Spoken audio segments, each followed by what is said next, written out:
in there for nothing. So the black men, you know what I mean? And the white men take fucked up shit to actually get arrested. So the black men, they're on prison TikTok, are in there for nothing. And they're actually smart ones that actually know the ins and outs of how fucked up our justice system is. I saw a prison TikTok the other day that was explaining the meaning of fuck 12, for example. Does anyone here know what fuck 12 means and would like to explain it instead of me? What the fuck is fuck 12? I know that, like, I know the saying, but I don't think I know, like, you know exactly what it means? What it means. Because it was explained to me in this prison TikTok, and I feel, someone in the comments said, I feel like my third eye was just opened, and so basically, fuck 12 means, it does not refer to the police at all. It's often used, like, next to ACAB and everything, but it does not mean fuck the police at all. It's referring to the 12 people on the jury. But you never need to fuck 12, because the 12 of them will always fuck you first. Smart, and that's what I mean when I say they are smart people. We don't need to talk down to them. They know their shit, and when they get out of there, they deserve the right to fucking vote. Maybe that's why it's like they don't want them to vote, because they're like, well, the now I know people who not to go out there with stories that are fucking haunting. I heard a story on off of Twitter the other day, where this man who told his son, and his son was telling it on Twitter, right? Where a man with schizophrenia, you might have seen the story because it went very viral, but a man with schizophrenia shit himself. And the prison guards must have been sick of it, because they went and they threw him in a shower that was 180 degrees Fahrenheit. Oh yeah, I did hear about that. Yeah, for hours. 2 hours. For hours, until he melted to death. The other inmates said that his skin looked like fruit roll-ups. There were pictures. I'm not going to try and find these pictures and attach it to this video later, because it's inhumane to try and show them again. It's disgusting that these guards did this to this man.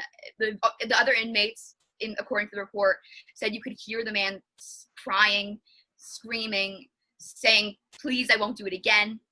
And the Twitter account said, like, you know, I always thought about this man. You know, I always thought about my dad telling me this story, because he said that the guards, of course, nothing ever happened. And he said, but today, because the reason he was tweeting about it, because he said, today I found the autopsy report. It came out like in some newspaper, and I found the autopsy report. And the causes of death were listed as something unrelated, something related to his schizophrenia. And then number 3 cause of death was confinement to a shower. Nothing related to the heat, nothing related to the melting of his skin, nothing related to the guards doing it, nothing.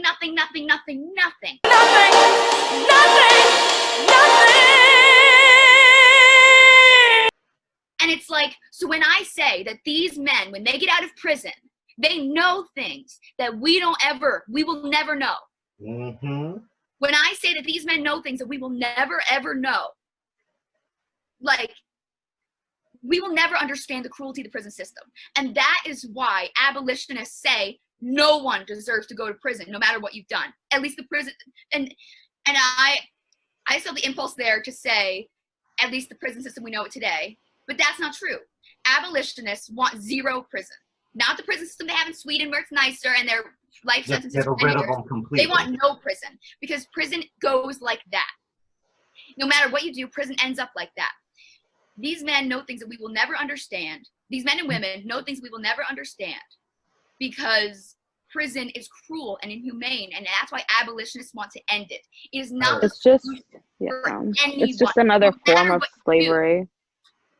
It's absolutely another form of slavery. Yeah. And on top of everything, it encourages and fosters a system of silence and abuse that is hard to imagine from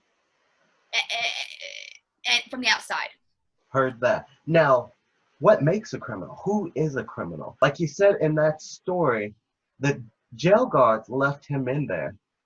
Also, he was a schizophrenic man. No matter what his crime, he would have been better off served in a mental hospital. Absolutely. No matter what he did. Murder, no matter what he did. He's a man with a mental illness and would have better served in a mental hospital with nurses and doctors and medicine. Heard that. Christian or Lou, what do you think makes a criminal? Who's a criminal? To me, personally, I think a criminal is someone who actively wants to harm, hurt, and do wrong towards people. Like, you know, if you steal candy when you're a kid, are you a criminal? Should you be? I don't know, like, because there's so many, I want to say, like, people that go against the law, but the law is also, like, set to go against us in a Exactly. way. You know what I mean? It's like there's a man in jail for stealing, what, $7 for life, yet there's a man that was a pedophile that got out. You know, it's like Exactly. the law is so, Brock that Turner. just needs to be, you know, like, it needs to be just re-innovated in a way, because it's working towards in favor of white people, if we're being honest. Like, the law isn't broken, it's more working the way it's supposed to. Yeah. This current U.S. government hates black people. Well, the current U.S. government system is of the same system and same structure that it's always been, and it's we can call it mislike, we can call it antipathy, but regardless, there is a difference in how the government treats and addresses black people or Africans in America in the way they do other. Can you give me a couple examples? Sure, and I'm glad you asked that. It's a great alley-oop, I call it, right? I'm a slam dunk it. So if your audience, right, they're probably going crazy right now. This guy, said these things. The government hates black people. I want everyone to look up things like the war on drugs, which has targeted black people, mass incarceration. The FBI director, James Comey himself, and the New York head of police also said the origin of policing came from slave catching. We also can look at black codes, the vagrancy tactics, the bombing in Tulsa, Oklahoma, the bombing in Philly, the Moo family, all done by the U.S. government towards African people. It wasn't meant for us. It wasn't meant for people of color. It was just meant for white people. So I think when we say, like, even when we say, defund the police or police brutality, we shouldn't just be talking about police brutality. We should be talking about judges, even people like doctors, because black women die, like their percentage of making it out is way less than white women. In childbirth, 3 times more likely to die, I believe. Yeah. They don't believe. And that is why I'm not having children, so don't want to die. You're in more danger if you do, because of our doctors, not because you go into a fucking different hospital than white women. You go into the same fucking hospital that I do, and I'm 3 times more likely to come out alive. It's disgusting. Yeah. Christian, how do you feel? Change the law. In the words of Julio, everybody's a criminal, Oh, yeah. Of course. It's as simple as that, really. And then when you get caught, you get caught. Yeah. I actually hear that, you're a criminal once they slap the cuffs on you. So, but then you can change, become a superhero or an even worse person. So I feel like the experience itself teaches you, hey, do you want to live this life or do you want to do something else? Yeah. So right now, I feel like it's a good time to take a smoke break. We've talked so hard about this issue, and now we need to calm down and do something illegal or legal. And my brain is just like blown away from how much effort and it takes to talk about these things. Like I'm mentally fatigued now. I don't know. Thank you, Ramel, for keeping us in your mind, bro. I definitely needed this break. Definitely. I'll only talk for 30 seconds, but I need this break more than anybody. It's hard, and you got to think of things to say, but it's a good conversation. We're young people. We should be talking about this. We shouldn't have to rely on other people's word that things are going to get done. We should do stuff ourselves. Hold on. Let me get my lighter. Wow, that was MLK-esque right there. That was amazing. Oh, yeah. Hey, Mel for president. I feel inspired. Mel's a leader of our times. We stand. Dead ass. Not yet, but once I get the money, though. And then, power. Money comes from power. Everyone knows that. Oh, don't. Yep.